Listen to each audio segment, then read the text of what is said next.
Growing up in Alice, Texas, a small town right outside of Corpus Christi, we had a really good band program. Through from mid school all the way up to high school, and we had success. And I thought it was pretty easy for me to it was something that I did well. There was other areas that I wasn't quite as great at, but when it came to being in music, it was pretty easy for me, and I felt that I was part of a winning organization.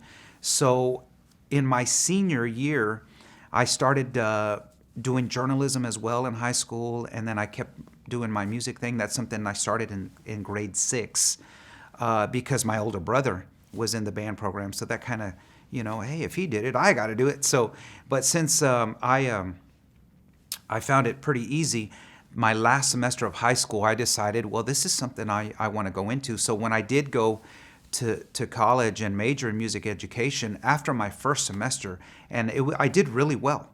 I did a lot better in college than I did in high school.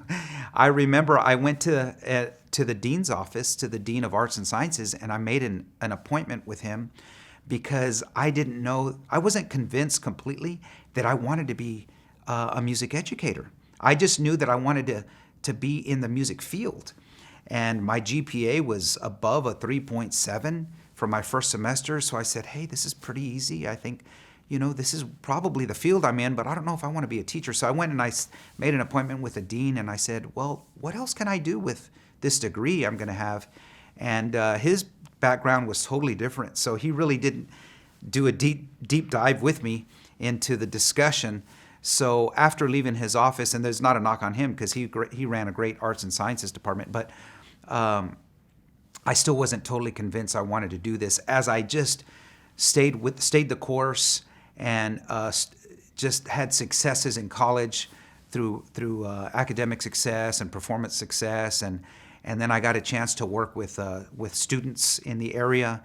I knew that this is actually exactly where I needed to be. So I was a little lost there for a little bit. I never gave up though, and I stayed the course, and I knew that this is exactly what I wanted to do.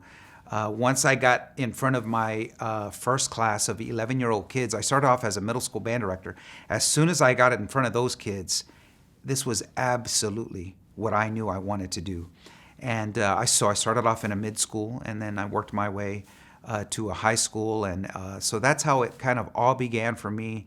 And going to conventions and going to different places like the Midwest Clinic and those sort of things, where I could see the very best at the activity and see people doing things that I was doing, but on a much higher level. That's how I began to start growing more and more. My first experience at the Midwest Clinic was actually in 1993 when I was a performer. I was a brand new teacher, and I was a performer at the Midwest Clinic with the Corpus Christi Wind Symphony. And right after our performance, we had free time. So this is back when it was at the Hyatt, at the Hilton. Sorry, the Hilton. This is back when the Midwest Clinic was at the Hilton. We performed in one of the ballrooms, I think the Grand Ballroom. Then I went into the International Ballroom, and there was this high school jazz ensemble performing from Florida. And I walked in there, and it was Miami Senior High School. And it was the most amazing concert I'd ever been to in my whole life, because it was a high school jazz ensemble, which is something I just started to do. And the director's name was Michelle Fernandez from Miami. And she put on just an amazing concert. She had amazing kids, amazing soloists, standing room only, standing ovation. And I told myself, this is where I want to, go towards. This is the direction I want to go towards. So I just, every day I woke up, I just had that kind of desire to want to excel with my kids. And 10 years later, we were there at the Midwest Clinic with my students performing. So I think that it's very important for teachers to surround themselves with mentors, colleagues, sessions, experiences where they can see and they can feel and taste what performing at a high level is, or how to achieve success at a high level is, so that they can also be a part of that. It's very, very important that they see it and experience it, because it's not that hard as long as you're going in the right direction.